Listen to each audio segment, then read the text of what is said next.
to our pod, and by that I mean on Wednesdays we read. I'm Hannah. I'm Laura. And we are two best friends who do a deep dive into a new book series, one book at a time. Right now we are breaking the earth as we discuss N.K. Jemisin's The Broken Earth trilogy, starting off with chapters 1 through 7 of The Obelisk Gate. hmm But before we get into it, Laura, what are you reading, watching, and or enjoying? it's I've been in just such a terrible mind space that I feel like I haven't been reading that much, but I have been reading some things. So I think last time we talked that I mentioned Lightfall, by Ed Crocker, that I'd read that one. That one was really good. Highly recommend Okay. picking that one up.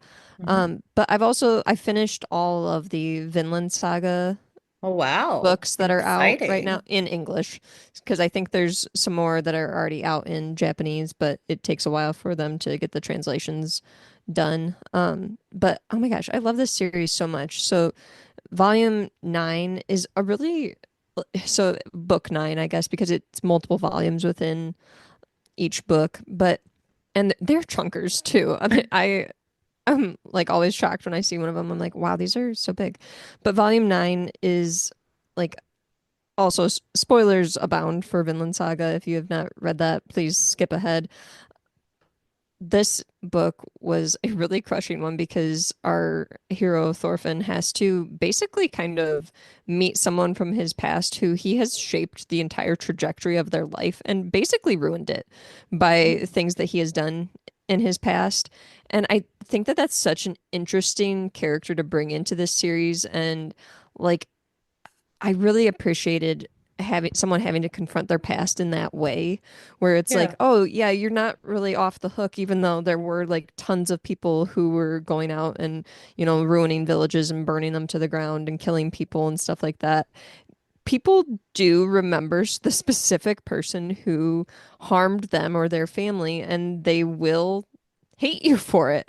And there are consequences for your actions. And I think that that was just a really unique take to have in this book, where it was like Thorfinn, even though he's like moving to this life of peace and other people are starting to recognize him for that, there's still others that are encountering him and they're like, wait, you're Thorfinn?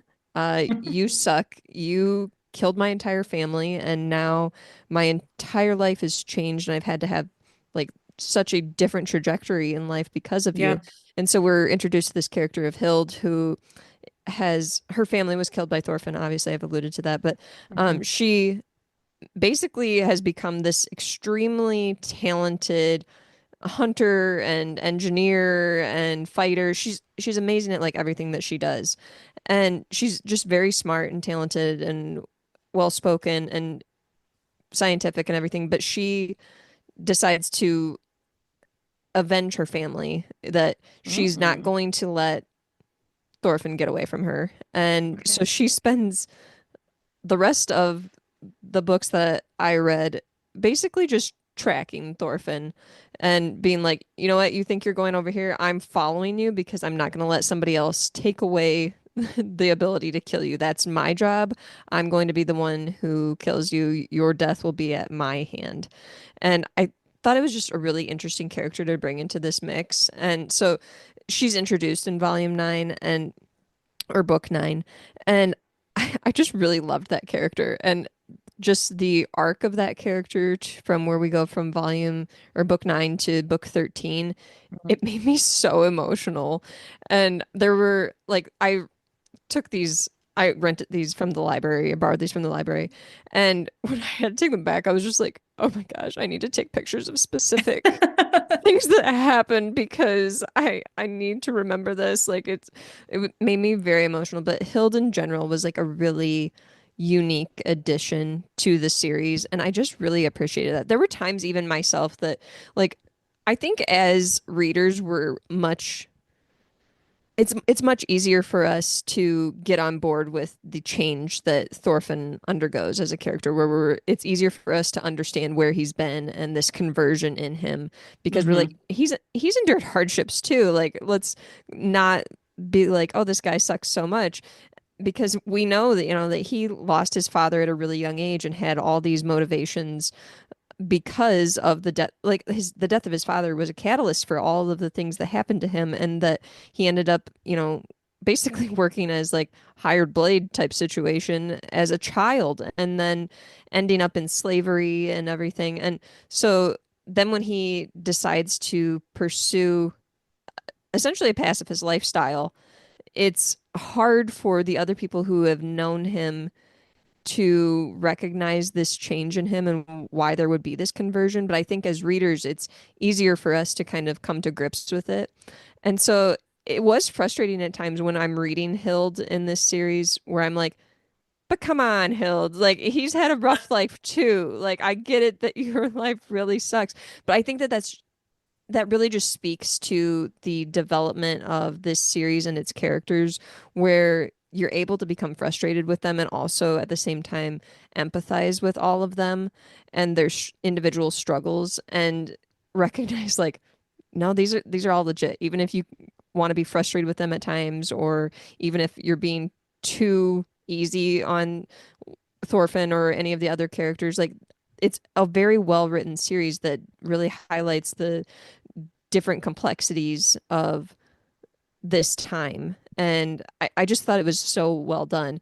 But Volume 9 introduces that character, and it just was phenomenal. And then when we get into Book 10, there's this character, Garm, who is introduced. And he was not as deep in my mind, but he is this character who is just like this phenomenal fighter that comes out of nowhere, and nobody really understands how he's so good, but he takes on like all of these fantastic fighters, even Thorkel, who is considered to be this just fantastic, almost like brutal warrior who's just loves killing and pillaging and war and everything.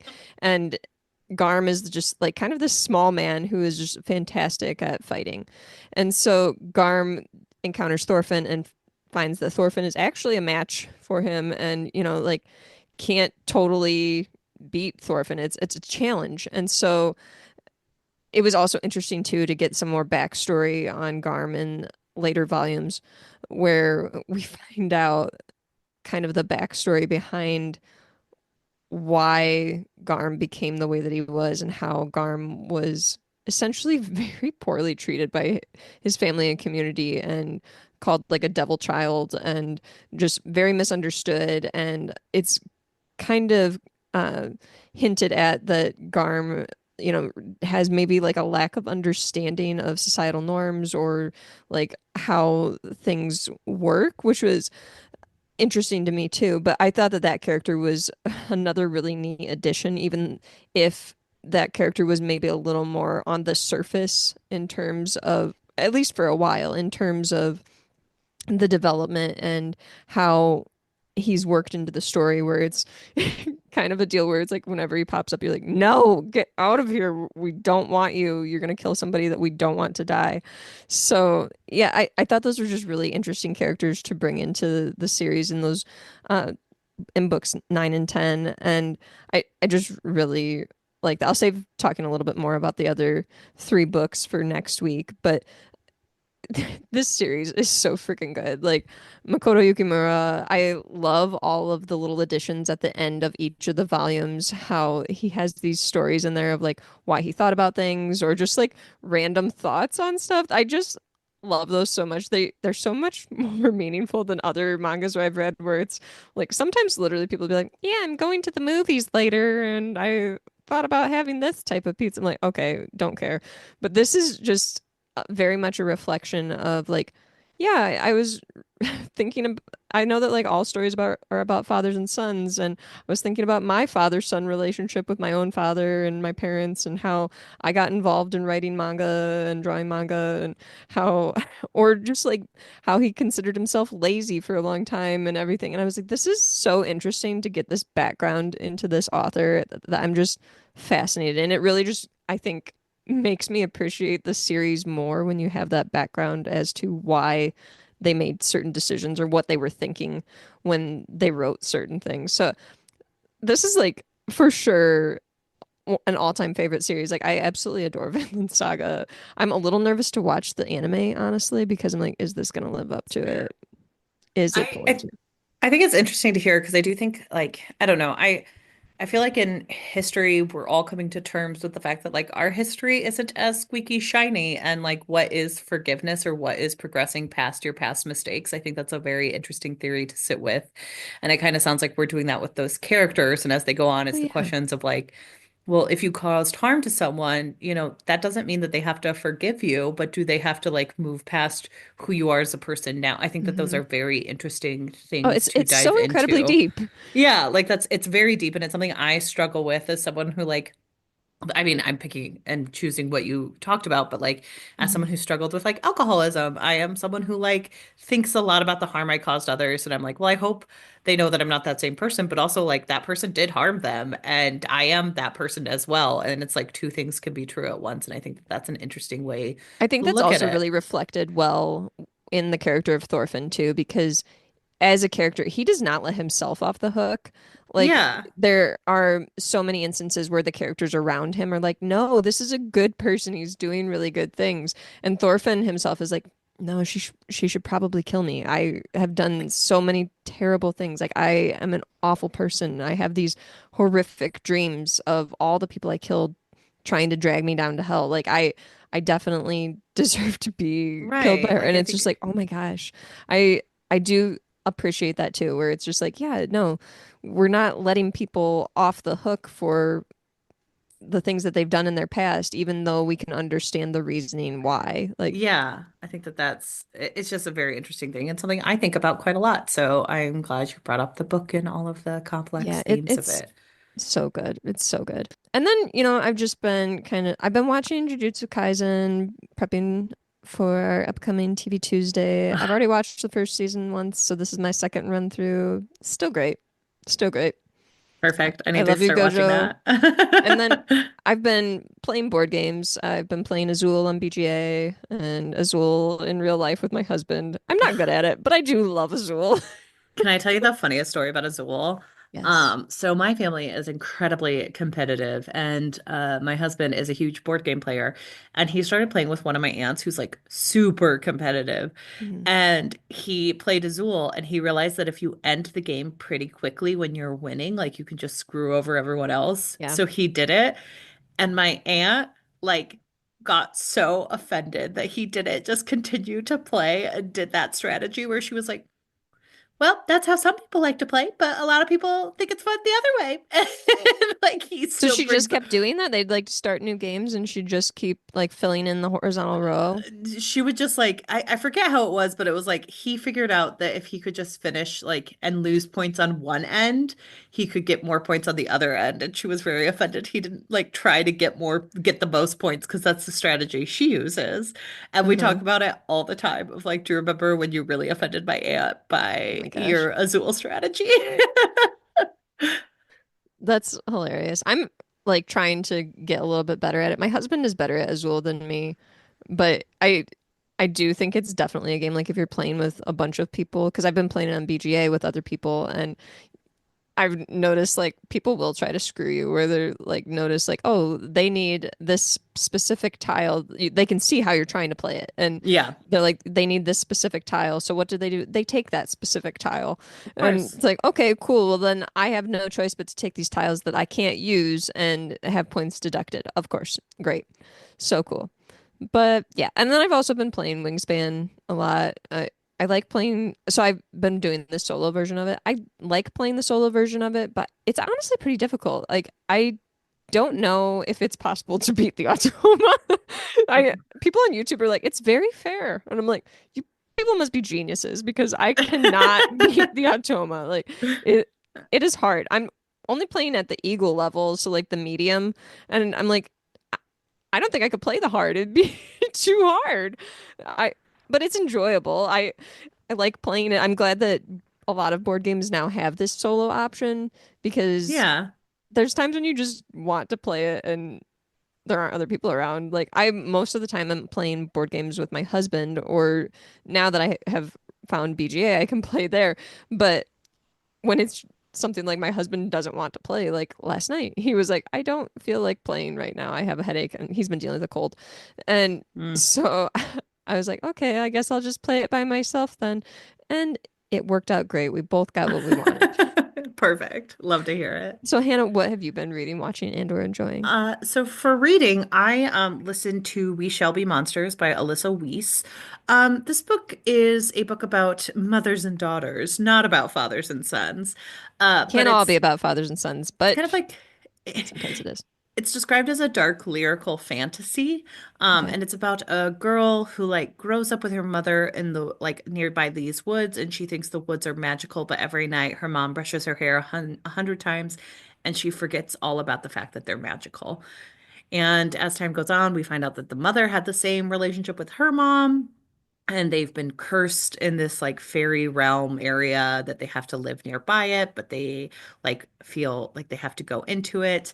And you find out that, there's just a lot going on, and there is this thing called the Stitch Witch who is after them. Overall, I think this book was fine for me. I think you and I have talked about this before. As we read more fantasy, we've become a little bit more discerning with fantasy reads. And I think this one is like very well written, but I think it's for people who aren't super big fans of fantasy. Like I think it's for like the lighter fans who like reading other genres and dabbles from time to time with So is it like fantasy. magical realism, or would Yeah, you? it's very magical realism and like darker, but and it's very lyrical. I think it's very pretty in its writing, and it's like smart writing. I don't think it's bad writing, but it's just very repetitive in a way that I don't think I loved the atmospheric sense of the novel in ways that I've liked other atmospheric novels, a la The Night Circus. Um, so it was fine. I also think I don't know if I loved the narrators of the book. It was the mom and the daughter, and they just like seemed a little bit disconcerting. I don't know. There was something about the book that kept me from really, really diving into it and loving it. Okay. But I can't really put my finger on it other than like I got really annoyed with how often I had to hear the term Stitch Witch. She used that phrase so ad nauseum. Hmm. Like, Okay. and just like the storytelling, at the end of the day, I was kind of like, I don't really get the point of the novel, and maybe that's it. Like, it kind of took you on a journey to nowhere in my mind, and just wasn't quite what I wanted to read. And when I first started it, I almost actually put it down. And then I read like a bunch of reviews where people were like, I love this. It's so atmospheric. And I'm like, I love an atmospheric novel, but something about this one just did not land right for me. So if Hmm. you've read it and you feel differently or similarly, please tell me why I didn't like it. Because I honestly don't know. But it wasn't one of my favorites of the year, unfortunately. And then, Sometimes books just don't hit for certain people, and they're for other yeah. people, and that's just how it is. And then I read another book, The Three of Us by Ora Abje Williams. This is a Nigerian author, and it's about three people, two best friends and one of their husbands, on this afternoon. And a lot of things are coming to a head. You find out that the two best friends grew up together, they're super close, but one of them got married a couple of years ago and has started trying for children, even though she doesn't want them, maybe. And then her best friend is happily single and thinks that her friend is very much not in love with her husband and thinks that she should want better for herself. And then you have the husband who is like, why is this woman constantly at my house? And so it's just kind of shifting perspectives on a very messy afternoon where a lot of things come to light. I really enjoyed this novel. It's only 192 pages, and it is very much like technically um set in Britain, but it follows like these characters are all Nigerian, like British people. Mm. And so you're following along. So you hear a lot about like their different cultures, what they wanted, and it's just so interesting to hear like three different perspectives because throughout the novel you have like one perspective, then another, and then the third. And it's really interesting to see all the different layers and miscommunications and how sometimes like what people see in you is not what you actually see in yourself and where does the truth lie? And I really enjoyed all of it. It was just very messy. Hmm. I would say the only thing I didn't love was I think it ended too soon. Like it ended the way life does where there's no release of the tension. It just exists. And I Hmm. wish it had gone into more of that because I was like, I actually really want to see where the messiness lands in this novel and like what is the result of this day. But it's kind of like a play, where you're just never going to find out. But Overall, I really enjoyed that book. Highly I actually recommend. like really like that topic, honestly, of like try because I'm always thinking about that too, honestly, like how people when people like say something to me about like, oh, that's so you, or I think thought of you when I did this or whatever, and or if people just like really think they know you and they make some kind of like statement about you, I'm like, really? I don't get that at all. I think that's so interesting to see that like sometimes disconnect between the perception that other people have of you versus yourself. So that's really interesting. Well, and it's so interesting because I think especially with these characters, you see a lot of what they want the other person to be, just like shining through. And it's nice to see that because like by the end of the book, I was like, I don't know if I think like I don't know which character I felt was the most accurate or least. I think they were all just people and they were all just like super Hmm. messy. And that was really, really like I don't know. It was very endearing to read about. It's so well written and it's so short. So like everyone go read Hmm. this because it's really good, like lit fic, messy afternoon with a lot of alcohol. They're drinking so much in this book. There are certain moments where, as someone who used to drink a lot of alcohol, sometimes I try to like calculate, like, at what point are you just blacked out and being like, this person doesn't make sense anymore? Because like there are people drinking like bourbon out of a wine glass, and I'm like, I think he would be on the floor. I think he'd be passed People out. have different Like, tolerances. that's true. But as someone who had a pretty high tolerance, sometimes that part is baffling to me when you show like so much liquor being consumed. And I get it where it's like, well, we have to like show the realities of it. But like one of them downs almost a bottle of wine herself and she's driving. And like it's pointed out that it's not good, but like she seems to be doing okay driving. And I'm like, no one after a bottle of wine is driving okay. Boone's Farm. Like Boone's fine. Oh yeah, if it was barely any alcohol. But um it was just very strange. And then for enjoying, I went and saw One of Them Days, the Kiki Palmer movie with Oh yeah, that looks SZA. hilarious. It was a ton of fun. It was very like throwback to early 90s hangout movies, but like less aggressively offensive. Like, where it's just like two women who have to go get their rent money because one of their boyfriends stole it. And it's very funny. It's very enjoyable. I would not say this is the best movie. Like there are certain moments where I'm like, I don't really find that funny, but I also know like I might not be the audience or that joke's not for me and I don't like certain types of laughs. But overall, I thought it was funny. I thought it was well written. It's easy to guess where things are going because it's a hangout movie. But I had a great time. Have fun, go watch it. It was a good time. Like so many people were enjoying themselves. And yeah, so I went and saw that.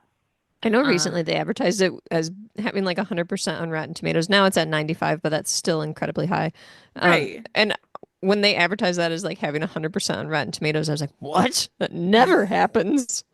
So Uh, that to me was just a standout. That I know.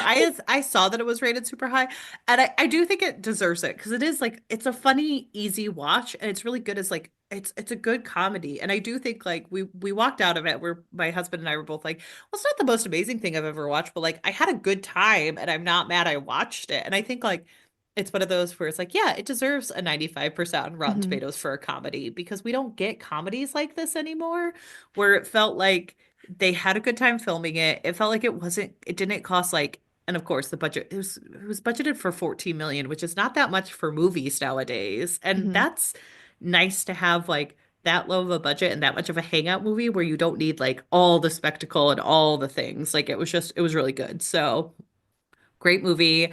Love a good movie about girls hanging out together. Yeah. So those are the things that I am enjoying. But shall we talk about another thing that I am enjoying, which is my first read of the Broken Earth trilogy by N.K. Jemisin. Yes. Let's do it. So we begin the Obelisk Gate with the POV of, well, we're in with Nasun now. Hmm. And so we're reminded that we are Esun and that we can't actually know what happened to Nasun, which might be for the best. And Right. we're given this background that Nasun was training to be a lorist, and we learned that lorists, like their work has become somewhat controversial and a little bit useless, but they're still trained and used for entertainment or childcare or whatever they can be used for, really.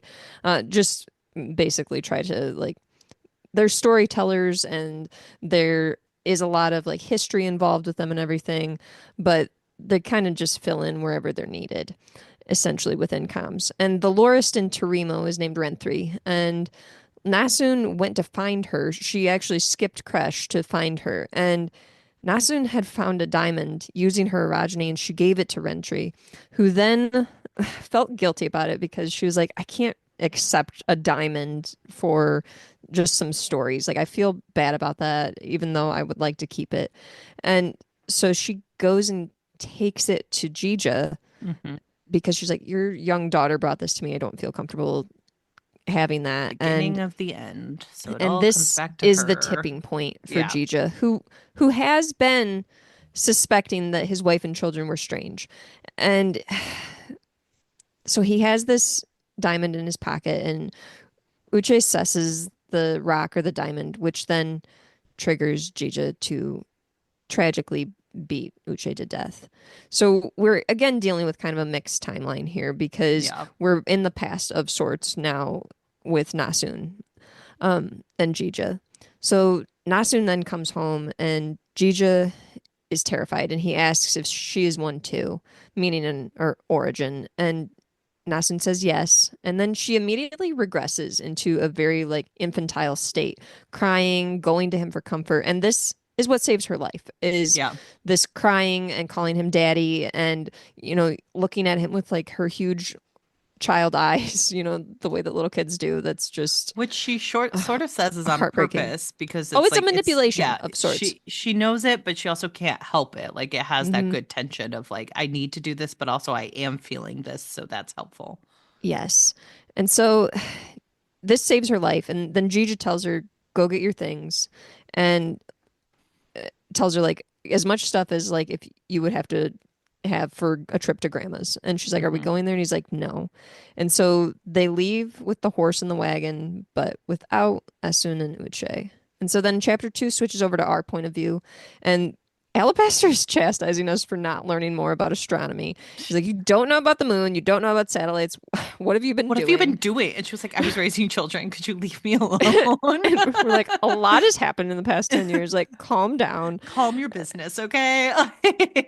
And he asks us again if we can call origins to us and or call the obelisks to us. And he Mhm. also chastises us for only working to increase our standing and to get more rings, etc. That's the only reason that we've ever tried to learn about our own abilities in orogeny is to just kind of increase our skills, which we find kind of unfair because as we as you and I, Hannah, talked about in the previous episodes, this was really a way for Cyan to try and protect herself too, was Right. to move up and get a certain rank so then she could have, a better life for herself because she had lived such a life of abuse. This was one of the only ways that she could do so. So to have Alabaster tell us this is kind of a slap in the face.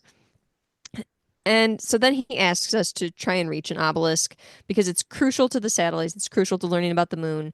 And the obelisks are amplifiers of orogeny. And he says, go get the topaz, it's nearby. And Alabaster admits that through it all, he's glad to see us. And we tell Antimony to take care of him, and she says she will, like any precious thing, which is extremely creepy. And we're like, what does that mean? Don't Gross. even want to get into Well, that and right in now. this That's section, she's like, weird. so she's obviously eating him, right? Like, it's so creepy. Strange.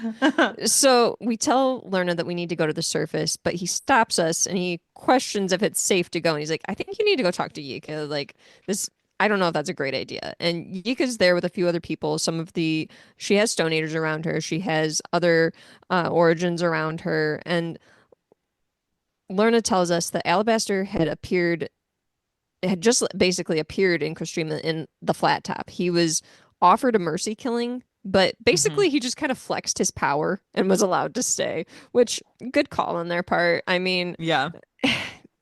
Well, also that would she have been a point rough is call. this the section when they're like talking about Alabaster and she's like, he's probably doing so much for them and they just don't even Not know yet. it. Not Okay, yet. sorry. So as Alabaster's been there, his condition is worsened, and he seems to basically have just been waiting for us, Asun, and knowing that we would end up there somehow. So we go inside Yika's apartment, and Yika's people are extremely cautious of us and Alabaster, rightly so. And Yika's like, here's the thing. I need advisors, people who know seasons so that we can survive. And what I'm trying to do here is give the people who could kill me a reason not to. I'm trying to bring all these people who are extremely powerful and knowledgeable around me and give them a reason not to kill me. I want to remain alive. Got it, Yika. Same. Same girl, same. Same. So Yika lays out like all these problems that the com's going through during this meeting. She's like, we're low on meat. The Mhm. water's not hot enough for people. There's all these other issues. And we're like, well, we just took a bath. It wasn't that bad. And Yika points out, which I think is a fascinating point, that even during like this extreme climactic apocalyptic event where there's all these horrific things happening, that there are people who are like, the water's not hot enough down here. And she says people deal with the season in their own way. And I think it's an interesting thing to point out because I'm someone who very much is like always struggling with the concept of like, okay, that's not that much discomfort. That's not that much of an issue. And my therapist Back is in my constantly day, reminding me like I climbed up at the any up the increment of school. any increment of discomfort is still an increment of discomfort for people. So, even if it's not like, oh, they're in car crash levels of pain, they still are dealing with an increment of discomfort. So I thought that was a good thing to bring up too. I thought it was realistic. I too got annoyed with them being like, I'm like, dude, the world is literally ending. Like, there's Yeah, aftershakes like and all this stuff. Like, hot maybe water, use the lukewarm water. Like, it's we've all been fine. there. This is two girls who lived with like well water growing up, where you're like, the water is what it will be, and you will accept Yeah, it. like just Like, get over it. yeah. But you know what? It was a good thing to point out though. Kudos to Jemison on this for just bringing some realism into this Yes. very fantastical situation. But Yika is really quick to admit that there are errors happening within Kastrima and on her part, and it's all just really overwhelming for us. And they're complaining about Alabaster because like he's basically just lying around and using up all our supplies, and so we're trying to kind of keep some info about him close to our chest. And we're like, look, he's a friend of ours. Like, don't kill him off. Like, he could be really useful. And we don't want to just be like, he's the most powerful being in the entire world. And he also set off this entire season. So Leave do him not mess with alone. him. Yeah. Uh, but we keep that to ourselves. And so Yika agrees to go up to the surface with us with some strong backs to see what we can do. And if she can do it too, because she's like, you know what? I want to try it out. She's very willing to just kind of like throw her power around and see what she can do, which we kind of admire. But at the same time, we're like, don't mess with the obelisks. They will kill you. Don't touch them. I And she's always like, oh, so it's about obelisks. I've been questioning what those do. And we're like, dang it, you're so smart, Yika. Like, just zip it got and me. keep it over there to yourself.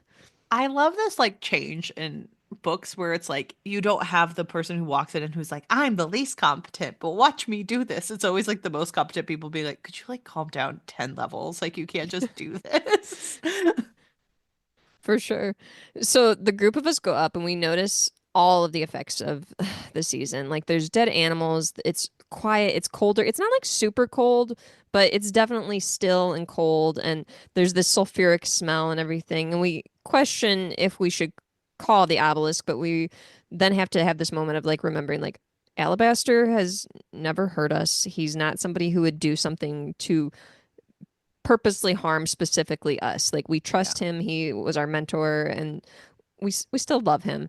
And so we concentrate and we're drawn to the onyx, which is very far away, not the topaz, the onyx, which is very far away, and it hears us. And Yes. even though it might take months to arrive, it starts coming when we call. And Alabaster basically prepped us to Yeah. do this. And we tell Yika not to reach for it. And then we try to explain batteries to Yika and like how they work as we're trying to explain obelisks. And it's insulting to her. And she's like, shut up. I know I know what what batteries batteries are are. and how they work. Like, leave me alone.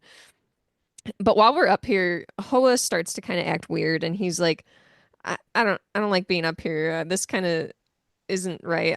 I just want to be in an area where you're going to be safe. And this scares us. So we decide to head back down and get more answers from Alabaster. So then we switch over to chapter 3, and we are with Shafa, which is in the midst or like right after the conflict on the Kloss. Ooh. And I was Shafa, really hoping he would be gone. no, I he was is a I was roach. pretty bummed, okay? I was pretty bummed. We will find out just in this brief section here that he is basically like a cockroach that can never go away. So Shafa is old. Like the origins of the Guardians are somewhat misunderstood at this point in the game, but they're really ancient, and Shafa is old and knows that the power that cyanite has and is immense, and he admits that he really does care for it. And he can't understand why she thinks that he wouldn't love her son like he does Oh, her, this was because this such a isn't. sickening session where he was like, I would have loved him if, as I put him into one of the like fulcrums. And it's just like, well, then Yeah, you, or not fulcrums, one of the into the what node node stations. stations. And it's like, well, Yeah. then that's not love. You're a terrible, dark, dark person that I wanted to be dead. Like, Yeah, it's sickening. yeah. So he has all these injuries from all of this conflict, and he ends up in the water, and he's basically dying, and he starts to panic.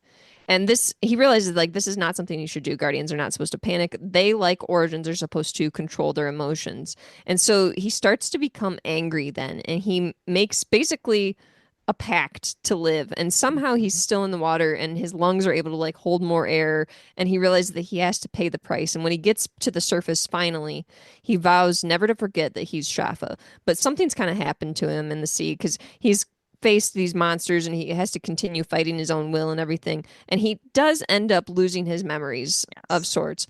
He And says, I'll never forget I am Shafa, and then immediately forgets he is he Shafa. doesn't So totally forget it I though. I know. mean, he forgets like all of the core of like the horribleness of himself, but he doesn't forget his name. I mean, That's true. he's like You're right. Shafa.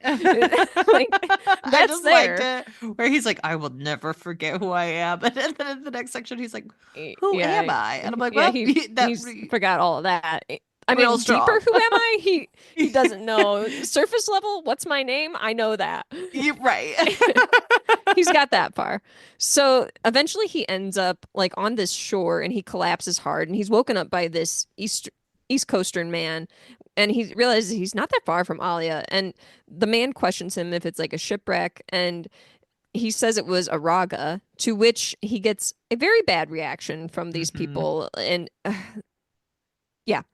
Yeah. And so the man ends up taking him to a village, and the people there help him. And a boy recognizes him and tells him that he's like, "You're a guardian, aren't you?" And he tries to explain what guardians do based on a limited knowledge that this boy would have of like what guardians and origins are, just based on like the stories of his village and his family. And it's very xenophobic and Oh, yeah. awful.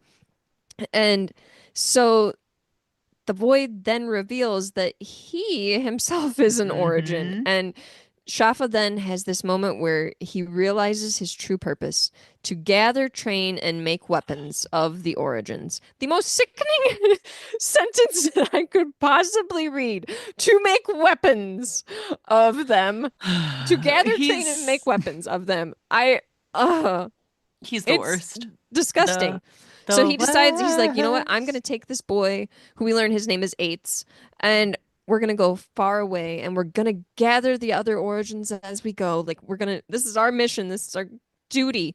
And so Shafa's memories are gone for the most part, but he even recognizes like something's off about himself, even as he like sees his reflection. He's like, my appearance doesn't look like right. Like He my has like clothes don't white look right. eyes. Like Like, my yeah. eyes are off. Like I don't, something's up here. Like my hair doesn't look right. And so before they leave, Eights and his mother return, and she she reveals that she knew that Eights was an origin, and Eights then is not in the room here. And Shafa ends up killing Eights' mother seemingly Yeah. on accident when he touches the back of, because at this point, he doesn't realize who he is, I guess. So I guess we Right. can call it an accident because Shafa is dealing with I mean, the amnesia. first one. He touches The her first because he one, expects but it to have the same reaction as he the thinks it's child, and going then he's like, he thinks it's "Oh, going to be a comforting thing. And yeah." then it He's like, ends "This up only works he for certain types of people." yes, it only works for origins, unfortunately, for you Yeah. to touch like the back of their head at their Cecipine. And so he ends up killing Aitz's mother, and then he has this calling to just go to the rest of the people in the Hmm. home and to do the same to them. But don't worry, he Oh leaves the yeah. children because he's not a monster. He's not a monster, Laura. He has boundaries, and Oh those boundaries are my gosh. needlessly murdering a bunch of children. So, Yeah, yeah. makes sense. And so then Shafa has this moment where he remembers his full name, Shafa Guardian Warrant. Oh, yes, it's Oh, what Shafa does that Guardian mean? Warrant. And he justifies his actions then too. And he has this moment where he's like, you know what? I did the right thing. I totally did the right thing. Like that They would that have was never loved that child like I love he would him. he would So have it's been in a terrible fine. situation. I heard that story that Aids told. That was awful. Yeah, he's Yeah. way better off. And so he goes to leave and he does not tell Aids what happened and they No. head off together. He literally goes, "Can I say goodbye to my mom?" And he goes, "Not right now." Like, No. and it's like, oh gosh, No. you're awful. There's also a term too that Jemison uses saying that they leave the half dead house. And I think that's just like so eerie to Hmm. call it a half dead house, even though that's exactly what it is. Yeah. But it's just a terrifying term. So we switch back over to our POV and we wake up well rested and we're next to Hoa and we realize that we're now accepted members of Kristrima. We are getting rations and stuff. We're in the calm now. And then Hmm. we hear this screaming and we run and we get to the infirmary where a crowd has gathered. And there's this mid-ladder man who's screaming and he's being held into a bed and he eventually has to be sedated. And he has these like blue lumps all over him that kind of look like Yeah. boils, but we figure out that they're bugs that are Yep. literally boiling the man to death. And in this moment too, we're having like thoughts of Alabaster also because we're like, wait a minute, like some of this stuff is not adding up here. Like, how is he not worse than he is? And Mhm. they're trying to like get these boils off him. It's not working. And eventually Alabaster ends up using his orogeny. He uses a Taurus to pop loose one of the bugs. And this shows us how we can do it then. And Yep. we are able then to help get others off. And we realize that and Alabaster then comments to us, he's like, "Oh, you've always been a good pupil, catching on so quickly to things like that. Way to go." And we realize that his orogeny has cost him his body, which Yep. Antimony is eating then Yeah. because he tells her to eat the rest of that later, which is Yeah. yikes. It's so bad. And it's just So, like it's this weird deformity of like every time he uses his orogeny, like he becomes more stone-like. And yeah, yes.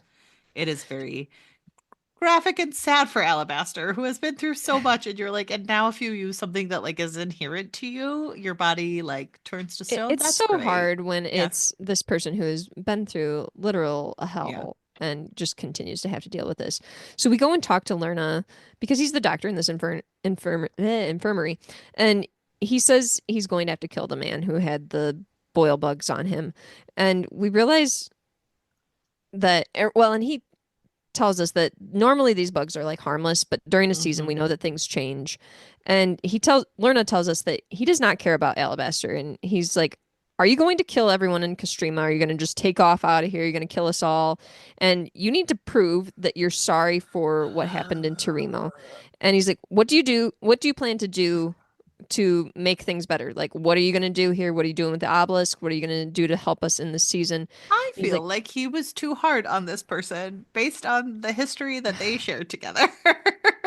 he has the background info. It does feel like he's being it too hard, doesn't it it? feel again like you and I just talked about Jujutsu Kaisen, and it's like, okay, well, like people's bad acts Oh, does not make Vinland. Yeah, like sorry, Vinland Saga, where it's like people's prior bad acts does not immediately get forgiven. But I'm like, but he knows what was happening in that situation. Why is he treating her this yeah. poorly? Especially like if you don't trust someone to not have an emotional reaction, which A, her son had just been murdered when she did all of those things. Like maybe you're being a little too harsh I mean, there's no maybe in my mind. I and do a get so little frustrated with Lerna, honestly. yeah.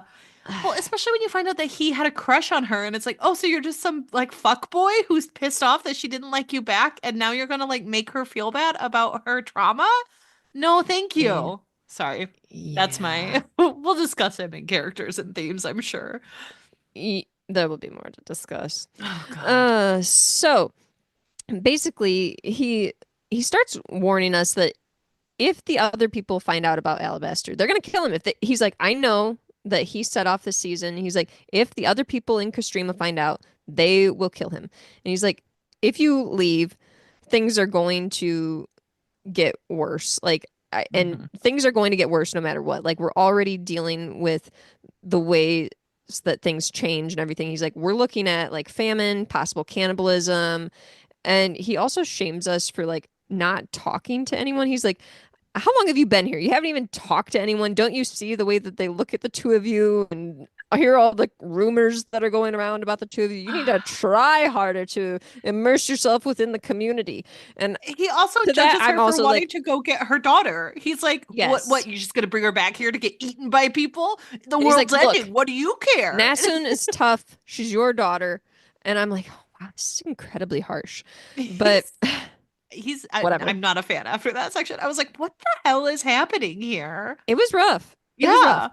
Yeah. And Okay. so then we realize that Yika is now handling a conflict that we have created for her, whether or not to kill the man who had the bugs, Yeah. because now that people know that it's possible to get these off, it's become a decision of do we work hard and use all our resources to keep this man alive, or should we have just mercy killed him? Because now we have to use more resource sources to take care of this person and everything when we're already working with limited things, anyways. So Yika comes over and basically the two of us just finish Lerna's cigarette together. Even though we probably shouldn't have cigarettes Well, because we're origins. and Nika actually like has the come to Jesus moment with her that is like so much better than Lerna's, where Lerna's felt like forced and rude. And Nika's is like, look, you put me in a bad spot. I am probably going to have to kill that man because he does, or she doesn't say this out Mhm. loud, but we see it through Yeah, our we kind of perspective. We assume figure it out where we're like, oh, we put her in a bad spot. Our decision to like fix the situation, quote unquote, made made it another worse situation. because now she has to kill this person instead of letting the bugs be the reason, where it's Yes. like, oh, we can't save him, so now this happens. Now it has to be an Hmm. actual choice. Like he has to die for the good of the community during this time, and Right. it's a rough moment for us to And be like, and this is oh, again too why it's also conflicting with the decision to like have Alabaster stay in the infirmary and get all this mm-hmm, treatment and everything because like we are yes, working on limited resources. This guy is not helping with anything and he's being it's really literally grouchy. being eaten alive and just He's sitting there, so grouchy and like, rude. Like, mm-hmm. come on. So, yeah, it ends up not a great note. Most of these chapters are downers. But then we go over to Most of our these chapters are downers. Name of the I mean, episode. No, there I are a know lot of there's a lot of downers. I feel like this book definitely is a turn in the tone where even though like the first book, the fifth season definitely has a lot of bleak things happening, I do feel like there's this upward momentum of like trying to figure out what's happening next and everything that Yes. we're on. This book has a lot less of that to me, and it's very much like you still want to find out, but it's very much like, oh my gosh, What not else another could go thing. wrong? Yeah. Of course there's boil bugs, of course. Of course there's So spoil bugs. we then go over to our interlude, and our narrator is like, you know what? I need to teach you about myself. And let me begin by telling you about war. And basically, the narrator tells us that life cannot exist without Earth. And essentially, Hmm. we cannot let life win its war on Earth because life Hmm. has decided to go to war with Earth, and we cannot let it win this war. So then we go over to chapter 5. We're back with Nasun, and Nasun and Jija are traveling together, and Nasun remembers how her mother had treated her, and it's not great. It's harsh and cruel, honestly, and it's a little hard to read because we know that we've gotten all these POVs of Cyan or Esun or Demaya throughout the time that she's Well, realized that she's an origin, basically, and we struggle to kind of deal with knowing that she has been this harsh and cruel to her own daughter, but But it's also all it in the shows way of why trying to protect her. It's, generational trauma happens oh, because it's yes. all done because she's like, don't trust your dad, don't do this. You have to be on point at all times because like her mom has seen what's happened and her mom has made things happen with her other Hmm. child that leads her to want to protect her at all costs. And that cost might be her daughter's love because the daughter has a very complex relationship with the mom and Yeah. is are like trying to navigate that with her dad and their new relationship because she It's, doesn't. Yeah. well, and then it's also created this, it's not only created a rift between Nasun and Esun, but it's created this almost unhealthy situation with her father where she views Jija as this almost angelic figure, that Yep. he's a wonderful father. And she's like, everything is kind of Esun's fault in her mind. And Hmm. she's like, Jija is not like my mother. Jija, daddy's not like my mother. And so Daddy Nasun, loves me. He daddy treats me loves me. kindly. He He doesn't treats make me me. kindly. He's nice to Yeah. me. I'm daddy's girl. He plays with me, that kind of thing. And Hmm. Nasun reveals, she's like, I wanted to tell you that I was an origin, but mom wouldn't let me. And she's starting to like kind of question what's going through Gigi's mind as she's like having this word vomit of sorts while she's all anxious and worried about like It's what's a going to child happen. who's like screaming at her dad to accept her, kind of like, Oh, for please sure. Yeah. accept me. I say Like, yeah. word vomit, but that's, she's just kind of panicked at this point Yes. because they've been traveling and she's just trying to get it out. She's worried about what he's stewing on and everything. And Hmm. so she's like, even in her brain, deciding like right now, like it's all Essen's fault. It's all mother's fault for this happening and everything. And she hits the ground and she's like, what just happened? Like she goes rolling and she realizes that Jija hit her and sent Hmm. her flying out of the wagon. And then she looks up and he's crying. He's like sobbing. And she realizes that he's crying for her and for Uche. Yeah. And this in and of itself is a crushing thing to deal with too, because then she feels like this need to comfort him and everything. And there's this shake that comes on suddenly, and she doesn't really have the time or the skill to fully quell it the way that uh, Esun is able to in Torimo, because this is the same shake that comes through to Yes. Torimo, because we're dealing with this weird timeline in this book. But she does create a Taurus, and she protects herself and Jija. And so Nasun apologizes to him. She's like, I'm sorry I wasn't able to stop all of it. And she then really leans into the manipulation of him and lays it on thick with the daddy and the baby talk and Hmm. stuff. And it's to protect herself. But she has this moment where she's like, I will never think of him as my daddy again. And I will never trust him again. He is, it's yeah, this is crushing. all changed. Like their entire dynamic is ruined. And so now she's, in my mind, kind of lost both of her parents at this point, where she has always kind of been lost from her mother because she reveals that she was trying to run away from her mother when she Hmm. went off to find the Lorist at the beginning. And so now she's kind of lost both her parents, that she just, she's gone.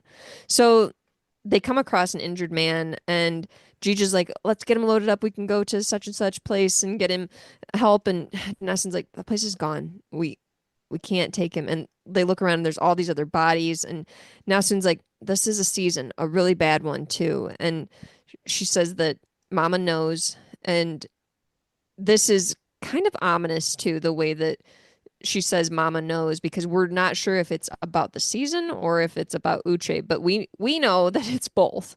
Yep. And so then Jija ends up mercy killing the man who was injured in that shake, and the two of them keep moving south. Hmm. So then we switch back over to our POV for chapter 6, and we're helping out with all these different things in the comms, like all these different uses and everything. And We're so helpful. because they're like, you know what, if you're gonna be around here, you might as well help out everybody. And they're like, you know what, it Yeah. wouldn't be bad if Tonki got involved too, because she's been just laying around, not doing much. Like, get her to help out. So we're like, well, why don't we start out by just like asking her about some of these things that Alabaster was talking about, because she is a GMS, she should know about it. So Do we you know what a moon is? so we try to ask her about like the moon and satellites and astronomy, and she tries to explain it.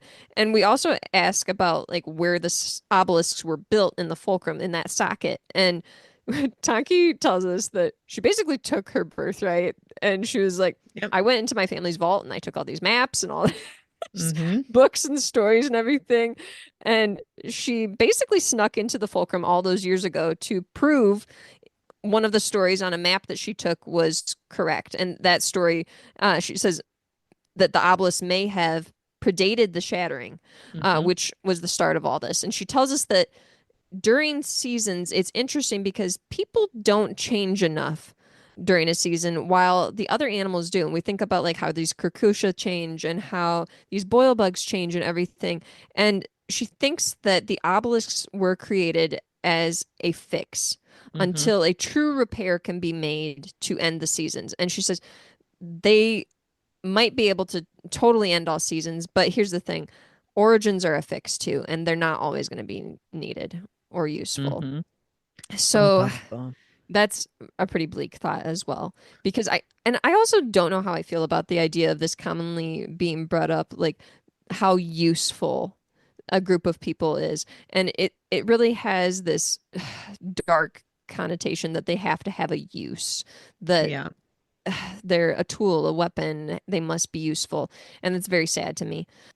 So then Hoa, we realize that he's left and we notice his absence and we go out and who we see Alabaster who's being cared for by Antimony and she has this like music coming from her and Mm-hmm. we kind of end up like laying into Antimony and we accuse her of not taking care of him because he's Well, really because thin and she's everything. eating He him. he doesn't look great. She's eating him. It's just not great. And Yeah. Alabaster wakes up and he tells us that we bit off a bit more that we could chew with the situation here.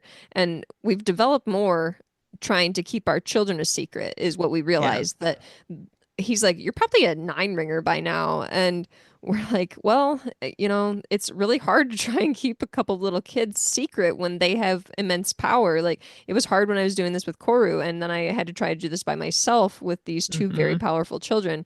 And so Alabaster's like, oh, yeah, like, that happened to me too. And I ended up being taken from my mother, but she was preventing me from icing people when I was a child. Right. And so this is like an interesting thing too, because we have this moment where we're like, oh, he never talks about like his mother. He was always mentioned that he was born and raised at the Fulcrum and everything, but Mm-hmm. he's never really talked about his mother.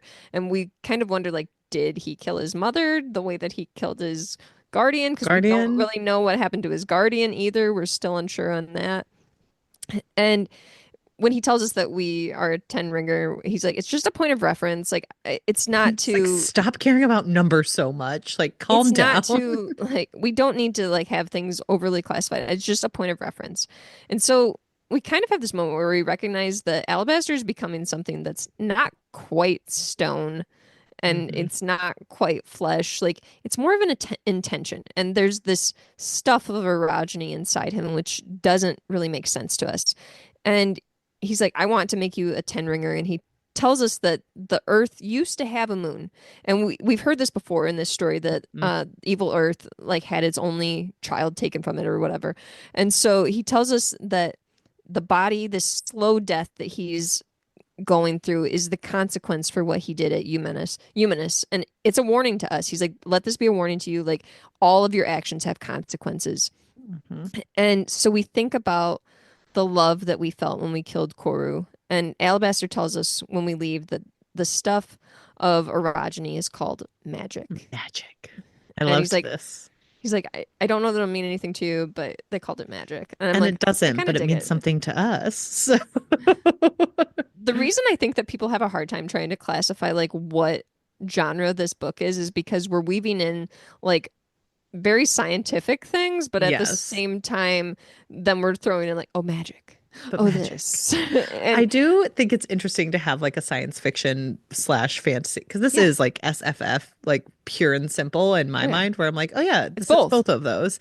Because I'm sorry, science fiction is always like, well, this could happen in a galaxy far, far, far away, like da, da, da, da, like it's real Well, this science. is an Da, da, da. apocalyptic And story I'm with just all like, sorts of like yeah. And I'm like, science and like node stations and all these. That's very science fiction. Like Stephen right, King would be all over that. Like, exactly. But also it's fantasy because yeah, there are people who can control rocks. Like, yeah. come on, people. Yeah, a little tornado just appears at Taurus and everything. Like, no, Right. Like, come on. yeah, It's both. So it's calm both. down. So then we switch over to chapter 7 with Nasun, and they keep traveling and they're moving so quickly that Hmm. Nasun doesn't get sucked into this pole of Yika's at Kostrima, which I thought was really interesting because I was kind of Yep. wondering about that too. Like, why didn't that happen? So Hmm. that's what we're told there is that they're traveling so quickly that she just doesn't have the chance to get sucked in there. And they face difficulties along the way. People are trying to kill them, they're shooting at them, there's all sorts of things. And Nasun does prove that she's skilled, but she also has to, often fall into this manipulation of Yep. like, I'm not that, I'm just a little girl type thing. And a year later, Nasun's grown a lot and they find that they're near the Arctic region. And she learns that Jija is looking for the moon. And he's heard about this from people that he's heard rumors of traveling and everything. And they reach this settlement of sorts with this like really unique geographic climate events happening there. And she realizes that this place had to have been made by Origins. And Gigi's like, look, I brought you here to be cured. They can cure you at the moon. They can end this orogeny. I just want my little girl back. I heard about this place from other travelers. I just Ugh. want my little girl back. And this is sickening. Like Yeah. it's so disheartening to read about a parent wanting to fundamentally change their child. So sickening. Well, it's the belief that just by finding out this about like he believes that she needs to be fixed, even though she's like, I'm still the same. I've always been Yeah. this way. She's And like, I've it's the always been like belief this. that like he can't know that about her because then she's changed and it is dark Yeah. and gross. So they realize that there's like this slope to go up, this like icy slope, and there's a volcano nearby that Nasen's like, I can try to use that and kind of melt it, use my orogeny to do it. And he doesn't really want her to do this. And all of a sudden, Gija's shot at. Yep. And they think it's bandits, and these people jump down the slope, and Gija's like telling Nasun to run. She doesn't run, and instead she uses the volcano, and she's like trying to focus and everything. And she opens her eyes, and she sees Shafa, and he ends up helping them, and he Mhm. tells them that they have found moon. Yep. His This is the settlement. moon, my Yep. settlement, my I'm so cure for it important. all. I, Shafa, I I am, found the cure and it is it myself. is me. You're And welcome. so he helps move Jija, injured Jija, and they go with Shafa, and now Nasun is home. Ugh. I'm telling you, Yep. like all of these are such downers. Big Where it's old like, bummers. no, don't go with him. Of all the Please don't. It's people, just well, and he even has a moment where he's like, "Do I know you?" And it's like, "Ew, ew, gross." Like please he's so stop. gross. I just hate that he's back so much. Oh, I hated to tell you this last time when we were talking about the characters because I got hints that you thought I thought I maybe was we were gone. I done. thought I was gone. Because I was like, oh, there's a lot more to talk about with this character. Then I was like, oh, she doesn't realize he's coming I back. thought it was a Oh, joke. it was Veronica made a all a very funny dream, a joke horrible last. dream. I thought it was a joke. I wrote it down in my diary. Veronica had a very Very funny funny joke. joke today. We are millennials. Sorry. It's not So something if we many don't quote something. people our age when we were in high school quoted that movie like Ad constantly. nauseum. It was so Yeah. quoted. I remember I didn't even like that I movie, and probably somehow I learned got more about that movie incepted. just from people quoting it. I got incepted into loving that movie because everyone watched it so much Yeah. that like I don't think I actually particularly liked it. I just quoted it a lot. So I that's agree with you that it is one of those movies where I think had I not laughed at like other people like quoting and stuff and just like all the hilarious fun times of high school, that I don't think if I just like watched this movie on my own, I'd be like, oh, ha ha ha ha, for all the Gen Z people, we're talking about Anchorman, which Anchorman. there's so many. I'm in a glass case of emotion. I love lamp. Do you really love the lamp or are you just saying you love the lamp? Like, yeah. So, uh, it is one of my But guesses yeah, whenever I play my movie grid games. So, all right. Well, I but am upset. that's the way to end this. Big So old bummer a every single big old chapter. bummer. Every single chapter, as I just said. Well, everyone, thank you so much for joining us this week as we break into Yes. the earth. Please make sure that you are reading next week through chapter, I believe, 15. So please read chapters 8 through 15. That is your homework. And if you so choose, A, thank you for listening today. And B, make sure you're rating, reviewing, and subscribing to us or It telling a really friend helps. to listen. It is very helpful. Please make sure you're also following us on all the social platforms to which we are on at OWWR Pod. You can also check out what's up next for us at ourpod.com. So thank you And I've got those all. socials in the show notes too, Oh, people. Laura's doing so much good homework. So thank you all for joining again, and we can't wait to talk more next week. Bye. Bye.